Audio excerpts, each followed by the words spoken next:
जनता का जो आशीर्वाद। কলকাতার বুকে এবার ইতিহাস বদলে গেল।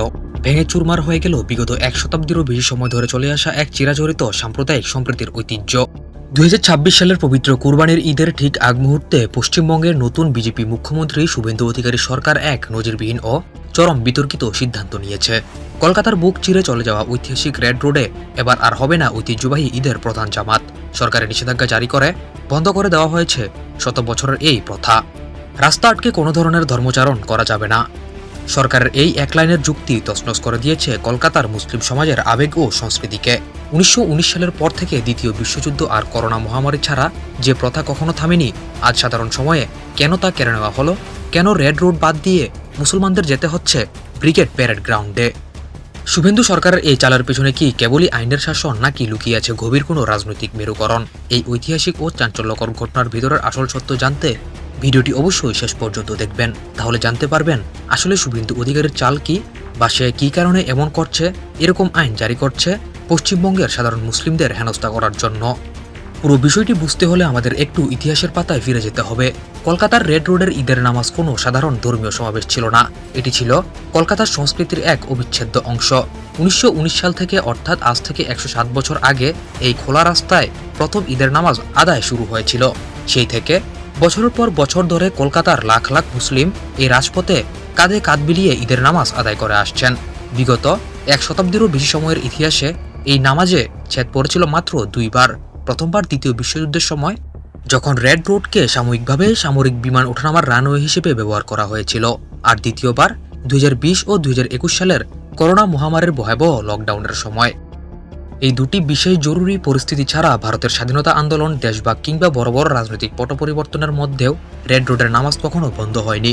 কলকাতার অসাম্প্রদায়িক চেতনা এবং সম্প্রীতির এক মূর্ত প্রতীক ছিল এই জামাত, যেখানে শুধু কলকাতা নয়, আশেপাশের জেলা থেকেও লাখ লাখ মানুষ এসে সামিল হতেন। কিন্তু 2026 সালের মে মাসে এসে এই দীর্ঘ ঐতিহ্যে স্থায়ীভাবে কুঠারাঘাত করা হলো। 2026 সালের এই কোরবানি ঈদে রেড রোডে নামাজ আদায়ের অনুমতি চেয়ে আবেদন করা হলে রাজ্য সরকার তা সরাসরি প্রত্যাখ্যান করে। শুভেন্দু সরকারের পক্ষ থেকে এর পিছনে একটি কড়া প্রশাসনিক যুক্তি খাড়া করা হয়েছে। সরকারের পক্ষ থেকে স্পষ্ট জানানো হয়েছে যে রাস্তা বা যে কোনো পাবলিক প্লেস আটকে কোনো ধরনের ধর্মচারণ বা ধর্মীয় আচার অনুষ্ঠান পরিচালনা করা যাবে না। যানজট মুক্ত শহর এবং আইন শৃঙ্খলার কঠোর নীতি বজায় রাখতে নাকি এই সিদ্ধান্ত নেওয়া হয়েছে, দাবি শুভেন্দু সরকারের। তবে এর পেছনে আসল কারণটি কি? বিশ্লেষকরা বলছেন, শুভেন্দু অধিকারী সরকার ক্ষমতায় আসার পর থেকেই রাজ্যে যে কট্টর হিন্দুত্ববাদী এজেন্ডা বাস্তবায়নের চেষ্টা চলছে, এটি তারই একটি ধারাবাহিক নাটক। এর আগে পশুর বয়স ও জবাই নিয়ে কঠোর আইন আনার পর এবার সরাসরি ঈদের প্রধান জামাতকে রাজপথ থেকে হটিয়ে দেওয়া হলো। সরকারের সমর্থকেরা একে আইনের শাসন এবং সবার জন্য সমান নিয়ম বলে প্রচার করলেও কলকাতার সাধারণ নাগরিক সমাজ এবং মুসলিম সম্প্রদায়ের মধ্যে এই যুক্তি তীব্র ক্ষোভের জন্ম দিয়েছে। সরকারের এই একতরফা সিদ্ধান্তে কলকাতার মুসলিম সমাজের মধ্যে এই মুহূর্তে তীব্র হতাশা, ক্ষোভ এবং অসন্তোষ বিরাজ করছে।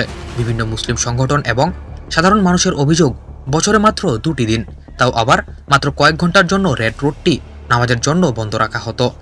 এতে কলকাতার সার্বিক যাতায়াত ব্যবস্থায় এমন কোনো বড় বিপর্যয় ঘটত না, যা গত 100 বছর ধরে সামলানো যায়নি।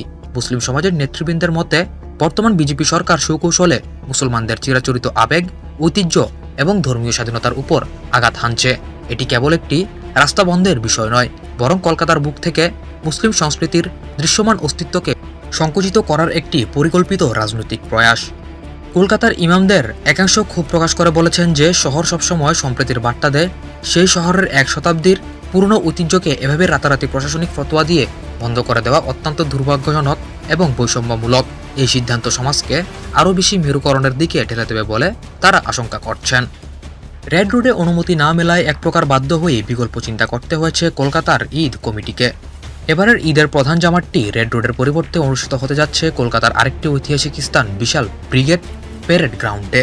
কলকাতার খিলাফত কমিটির পক্ষ থেকে জানানো হয়েছে, যেহেতু ব্রিগেড প্যারেড গ্রাউন্ডের নিয়ন্ত্রণ ভারতীয় সেনাবাহিনীর হাতে, তাই সেখানে নামাজের জন্য সেনা কর্তৃপক্ষের কাছে বিশেষ অনুমতি চাওয়া হয়েছিল। দীর্ঘ আলোচনার পর সেনা কর্তৃপক্ষ ব্রিগেডে ঈদের নামাজ পড়ার চূড়ান্ত অনুমোদন দিয়েছে। ইতিমধ্যেই ব্রিগেডের বিশাল মাঠে নামাজের জন্য ব্যাপক প্রস্তুতি শুরু হয়ে গিয়েছে। খিলাফত কমিটির সূচি অনুযায়ী ঈদের দিন সকাল ঠিক 8:30 ব্রিগেড প্যারেড গ্রাউন্ডে এই ঐতিহাসিক নামাজ শুরু হবে। এই বিশাল জামাতে ইমামতি করবেন কলকাতার প্রখ্যাত ধর্মীয় ব্যক্তিত্ব ইমামে ইদাইন কারি ফজলুর রহমান। রেড রোডের ক্ষোভ বুকে চেপে কলকাতার লাখো লাখো মুসলিম এবার এক ঐতিহাসিক নতুন অধ্যায়ের সাক্ষী হতে ব্রিগেডের মাঠে জড়ো হবেন।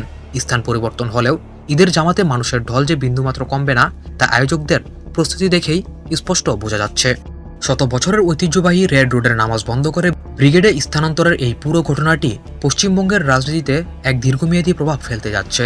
একদিকে শুভেন্দু সরকারের কঠোর প্রশাসনিক অবস্থান, অন্যদিকে মুসলিম সমাজের ঐতিহ্যে আঘাত দেওয়ার বেদনা, দুয়ে মিলে কলকাতার সামাজিক সমীকরণ এখন এক জটিল মোড়ে এসে দাঁড়িয়েছে। প্রিয় দর্শক, পশ্চিমবঙ্গের বর্তমান হিন্দুত্ববাদী মুখ্যমন্ত্রী শুভেন্দু অধিকারী সরকারের এই সিদ্ধান্তকে আপনারা আসলে কিভাবে দেখছেন? রাস্তা আটকে নামাজ বন্ধের এই যুক্তিকে আপনি আসলে কিভাবে দেখছেন? এটি কি একটি নির্দিষ্ট সম্প্রদায়ের ধর্মীয় ঐতিহ্যের উপর সুকৌশলে আঘাত? মানে শুভেন্দু অধিকারী ক্ষমতা নেওয়ার পর থেকেই একের পর এক মুসলিমদের বিরুদ্ধে বিতর্কিত কার্যক্রম করেই চলেছে। প্রথমবার শুরু করে গরু আইন নিয়ে, দ্বিতীয়বার বাংলাদেশি বলে মানুষকে হয়রানি, বর্তমানে সরাসরি ঈদের নামাজের উপর আঘাত। আপনাদের মূল্যবান এবং নিরপেক্ষ মতামত নিচে কমেন্ট বক্সে অবশ্যই লিখে জানান। ভিডিওটি তথ্যভুল মনে হলে এবং পশ্চিমবঙ্গের এই ধরনের চলমান পরিস্থিতি ও ব্রেকিং নিউজের গভীর বিশ্লেষণ আরও দেখতে চাইলে এখনই চ্যানেলটিকে সাবস্ক্রাইব করে রাখুন।